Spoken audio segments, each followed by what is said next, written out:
వైఎస్ఆర్సీపీ అధిష్టానానికి తత్వం బోధపడినట్లుంది. ఈ రోజున విశాఖపట్నంలో ఆ పార్టీ ముఖ్య నాయకుడైనటువంటి శ్రీ వేణుంబాక విజయసాయిరెడ్డి గారు విశాఖపట్నం జిల్లా వైఎస్ఆర్సీపీ కార్యాలయాలని ప్రారంభిస్తూ ఆయన ప్రసంగంలో కీలకమైనటువంటి వ్యాఖ్యలు చేశారు. జగన్మోహన్ రెడ్డి గారిని, సజ్జల రామకృష్ణారెడ్డి గారు వారు తీసుకున్నటువంటి నినాదాలు ఏవైతే ఉన్నాయో వాళ్ళ పేర్లు ప్రత్యేకించి నేరుగా ప్రస్తావించకపోయినప్పటికీ దానిని మాత్రం ఆయన తప్పుపట్టారు.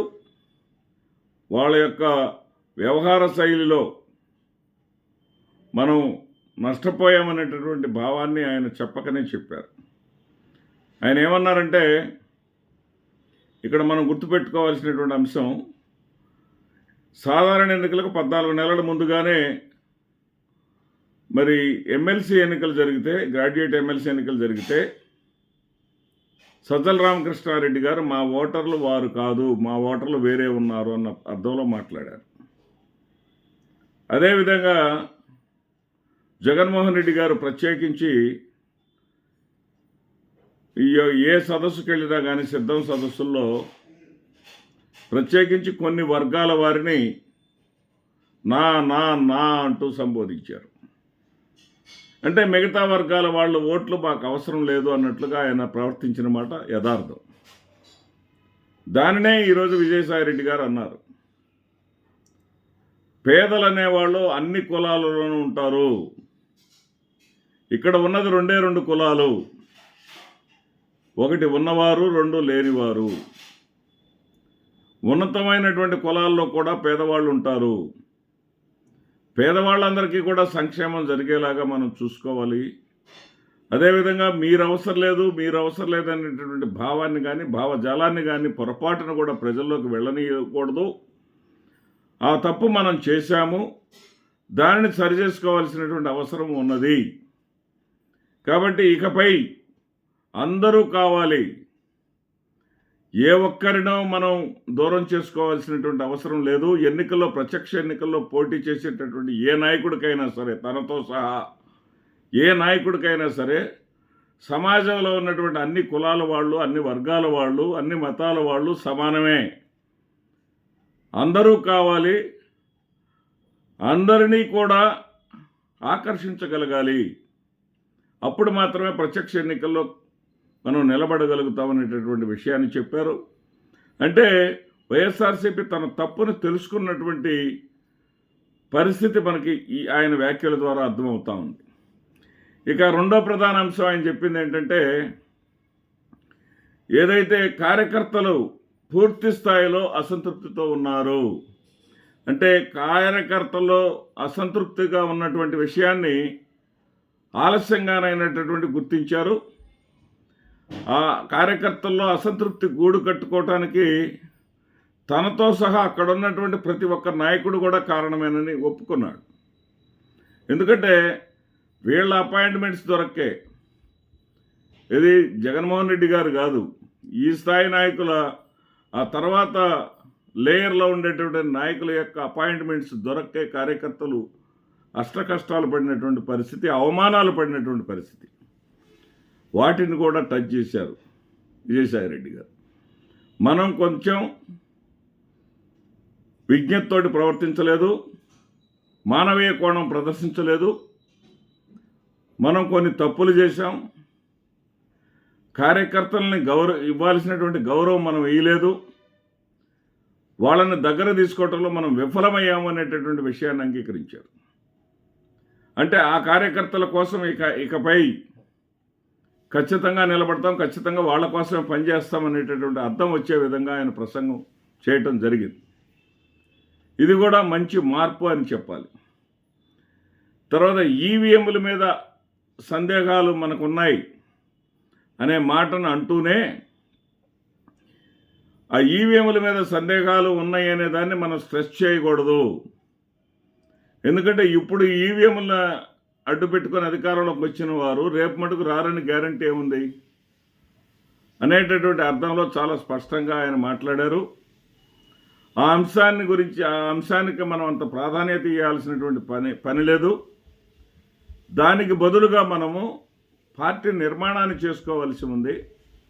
కార్యకర్తల మనోభావాలని ఫలించే విధంగా కష్టపడినటువంటి కార్యకర్తలను నేతల యొక్క మనో శిఖరాల్లో నుంచి తొలగించకుండా వాళ్ళని ఎప్పటికీ గుర్తుపెట్టుకునే విధంగా ప్రవర్తించాల్సినటువంటి అవసరం ఉంది అనేటటువంటి విషయాన్ని చెప్పకనే చెప్పారు ఆయన. ఇక్కడ నాకు గుర్తొస్తున్నటువంటి అంశం ఏంటంటే, నేను జోడించదలుచుకున్నటువంటి అంశం ఏంటంటే, తెలుగుదేశం పార్టీ అధికారంలోకి వచ్చినప్పటికీ కూడా అక్టోబర్ 26వ తేదీ నుంచి ద్వైవార్షిక అంటే 2 సంవత్సరాలకు ఒకసారి పార్టీ సభ్యత్వాన్ని ఇచ్చేటటువంటి ఒక స్పెషల్ డ్రైవ్ని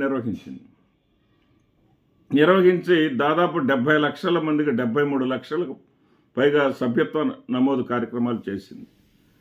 మరి వాస్తవానికి ప్రతిపక్షంలో ఉన్నటువంటి పార్టీ అంతకన్నా చురుగ్గా ఉండాలి. మరోవైపు కార్యకర్తల విషయంలో, సభ్యత్వాల విషయంలో బాగా వెనకబడినటువంటి జనసేన కూడా చురుగ్గానే పని చేసుకుంటా పోయింది. కానీ వైసీపీ ఆ దిశగా అడుగులేసినటువంటి దాఖలాలే లేవు. మరి కార్యకర్తల సభ్యత్వ నమోదు అనేది చాలా ఏ రాజకీయ పార్టీకైనా అత్యంత ఆవశ్యకమైనటువంటి అంశం, అత్యంత ముఖ్యమైనటువంటి అంశం. దాని మీద ఇంతవరకు వైఎస్ఆర్సీపీ దృష్టి సారించినటువంటి దాఖలాలు కానీ, మరి దానికి సంబంధించి కొంతమందికి బాధ్యతలు అప్పచెప్పి దానిని కొనసాగించాలనేటటువంటి చెప్పినటువంటి పరిస్థితి కానీ కనపట్టల్లా. ఆ దిశగా అడుగులు వేయకపోతే,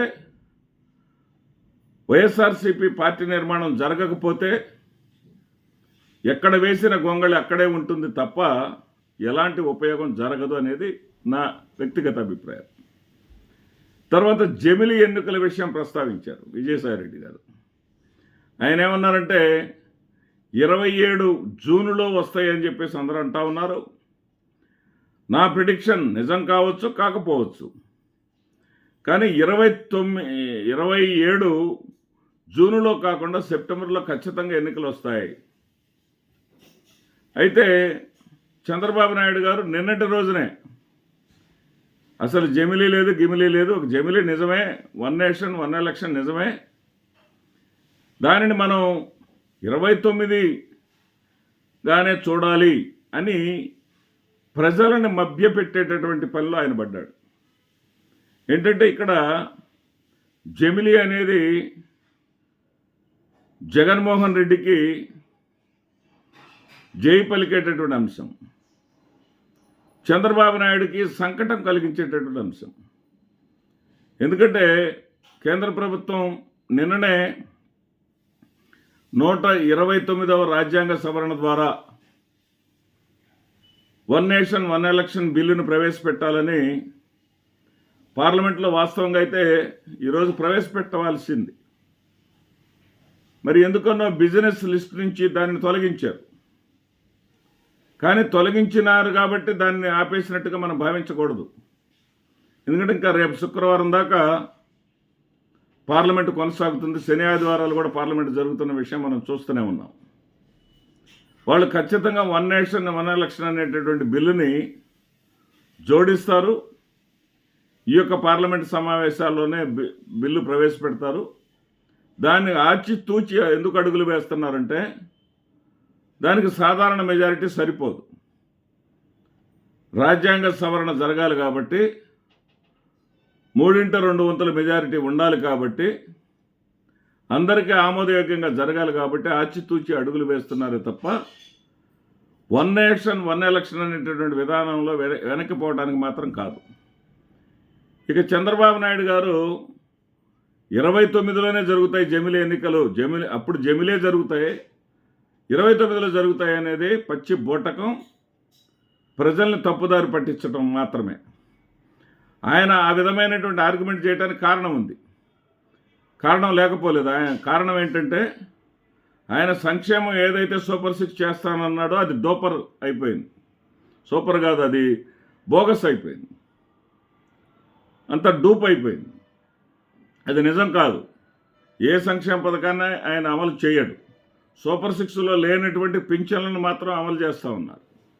ఆ పింఛన్లు కూడా దాదాపు ఇప్పటికి 1.5 లక్షల పైగా తొలగించారు.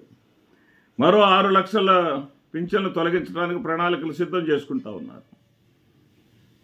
అంతేగాని సూపర్ 6లో ఏ ప్రధానమైనటువంటి అంశాన్ని ఒక గ్యాస్ తప్ప ఉచిత బస్సు మాట లేదు, మరి రైతులకు పెట్టుబడి సాయం మాట లేదు, అమ్మక వందనం మాట లేదు.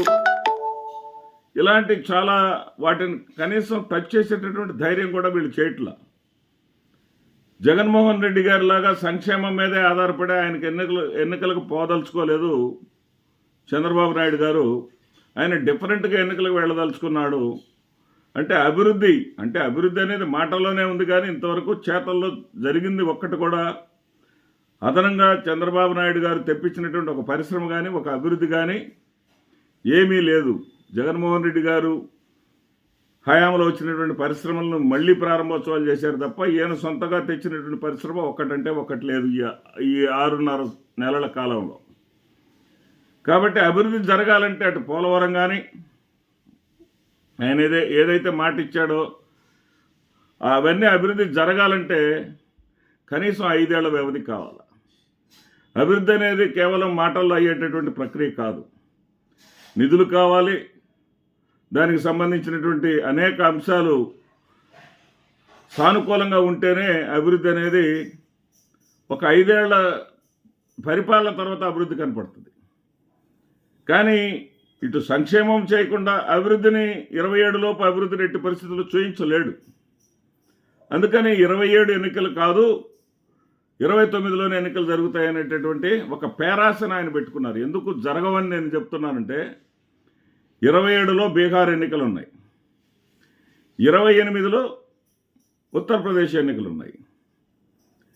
ఖచ్చితంగా బీహార్ ఎన్నికలను ఒక 3 నెలలు వెనక్కి జరిపోయినా సరే బీహార్ అసెంబ్లీకి ఎన్నికలతో పాటు అంటే 27 జూన్లో కానీ 27 సెప్టెంబర్లో కానీ ఎన్నికలు జరిగి తీరాలి. పశ్చిమ బెంగాల్ కూడా కాస్త అటు ఇటుగా బీహార్తో పాటు అయిపోద్ది. కానీ 27లో ఎన్నికలు జరగకపోతే లేదా 28లో ఉత్తరప్రదేశ్కి ఎన్నికలు జరగాలి. ఉత్తరప్రదేశ్కి జరగాల్సినటువంటి ఎన్నికల సమయానికి ఒక 5-6 నెలలు ముందుకు జరగవచ్చు.